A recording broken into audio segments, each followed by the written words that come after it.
Now by the Israeli President Isaac Herzog from his residence also here in Jerusalem. President Herzog, thank you for joining us on Sky News. 170 drones, 30 cruise missiles, 120 ballistic missiles fired by Iran at Israel. What is your assessment of the attack that took place last night?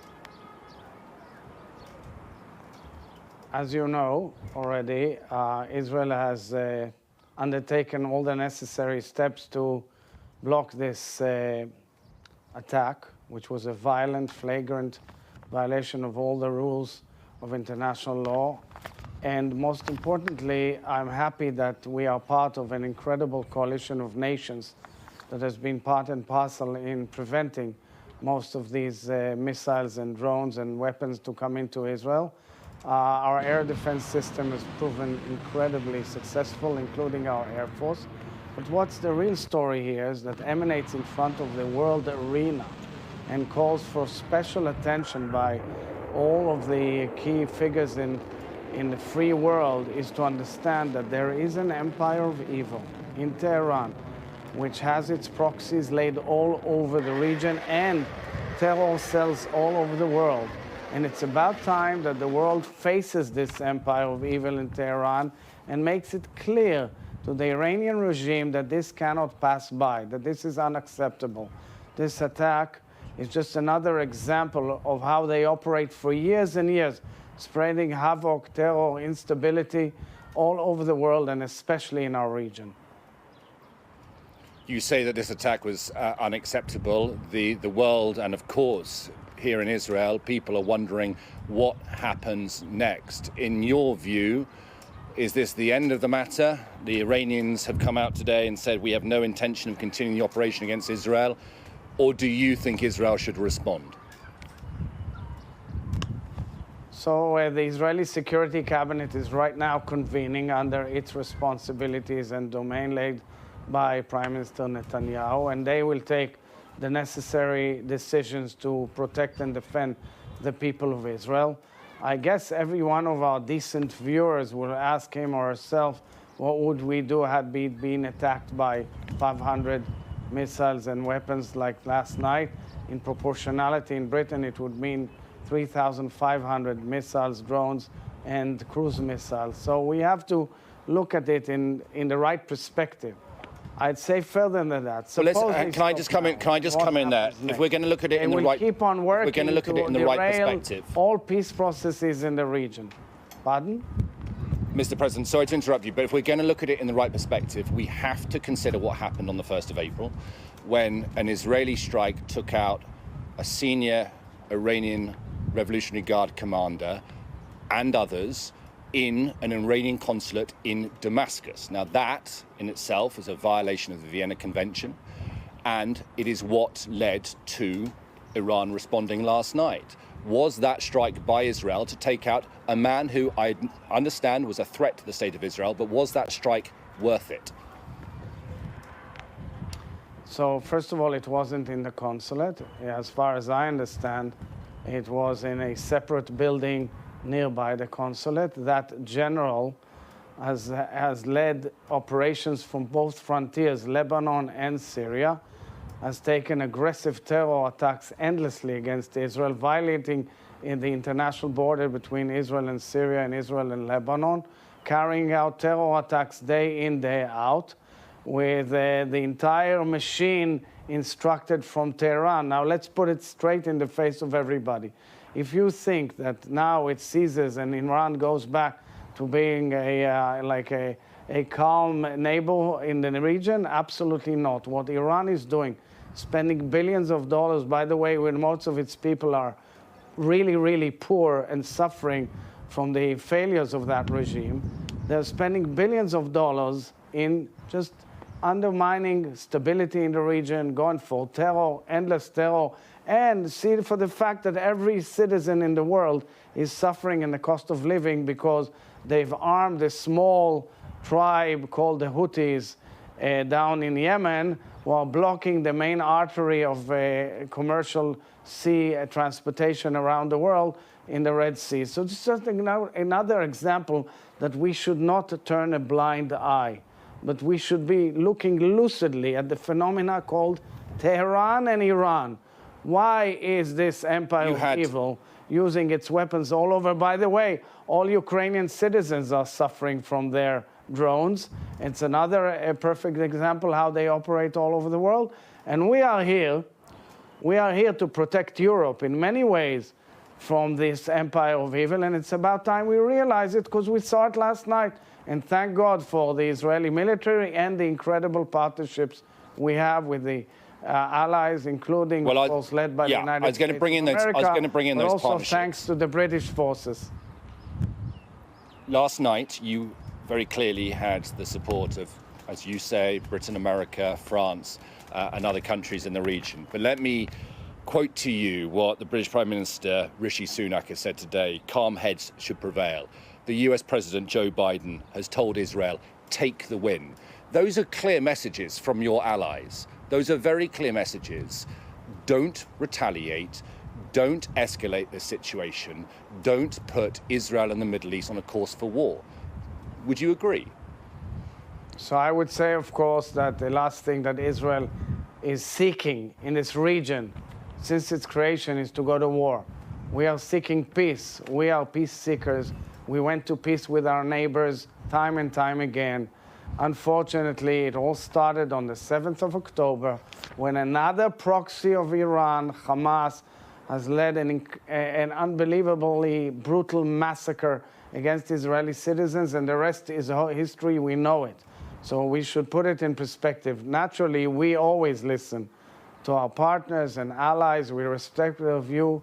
We are also always reviewing all our options. And as I said, we will take whatever it takes to protect and defend our people. And of course, I don't intend to go into any operational facts on the ground at this moment. No, okay, I understand that. You're not going to go into operational facts on the ground. But as the president of Israel, as a world figure that you are, can you tell the audience watching this and tell the Israeli people, do you think, be very clear, do you think Israel should respond to the attacks last night by retaliating against Iran? So as I told you, every one of us should look and ask, what would we do had we been attacked in such an aggressive way as we were attacked last night from four corners of the Middle East with proxies shooting at us, firing missiles and ballistic missiles, drones, and cruise missiles. This is like a real war.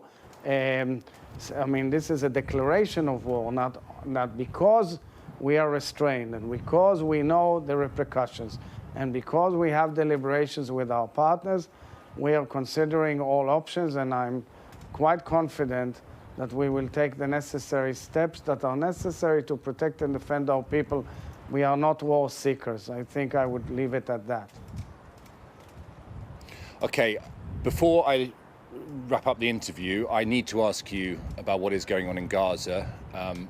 More than 6 months of vicious war there, a humanitarian crisis. Do you support the Israeli government's plan to launch a ground invasion in Rafah?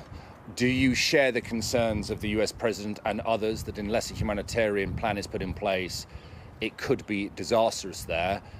And do you accept, whether or not you agree with it, do you accept that some of the conduct of the Israeli military in Gaza over the last 6 months has damaged its reputation internationally? So first of all, there is a major alleviation of the humanitarian flow of aid into Gaza, major, substantial. Actually, we've opened up many crossings and passages.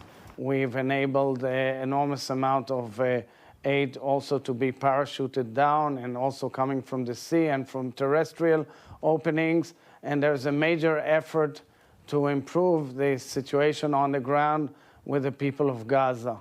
We are meeting all the relevant international organizations and working with them very, very closely and cooperating with many foreign governments on this. This has an impact on the ground. Now, the question is not whether we do this or that operation, but how do we finalize this, or exit from the war when Hamas is incapable of repeating and going again into another cycle of terror like it has done for the last 20 years? By the way, at the instruction and cooperation of Tehran.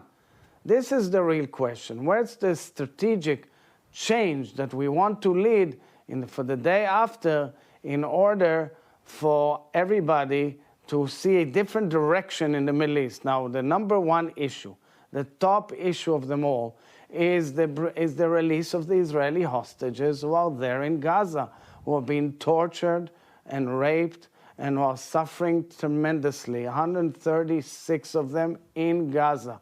We want them back as soon as possible. The entire world leadership is calling for that, but Hamas is adamantly refusing time and again. That's the real situation at hand.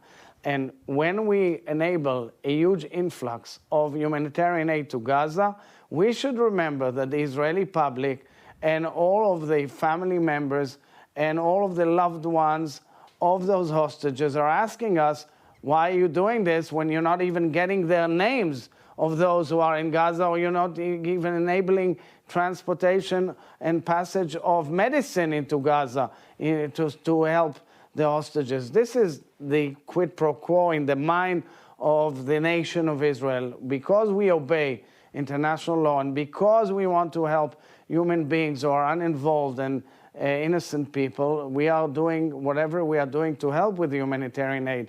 But number one issue that the world has to insist on is bring the hostages back home. And I should say, rather lost because of the news overnight and because of events here overnight, but I should point out to the viewers that actually Hamas this morning came back and rejected the latest proposal for a ceasefire and a hostage deal. So the agony of the families waiting for their loved ones to be released from Gaza continues. President Herzog, thank you very much. By the way, fifth time in a row that we have offered new suggestions and they've rejected. It's about time that the world realize, the world realize that they don't really want to move into a deal, and therefore we have to take necessary action in order to bring the hostages back home. Thank you for hosting me.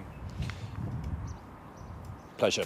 President Herzog, thank you very much. Well, Kamali, I think, as the War Cabinet is meeting down in Tel Aviv, in the Kiryat and the Israeli Ministry of Defense, to discuss what happens next and to assess what happened last night.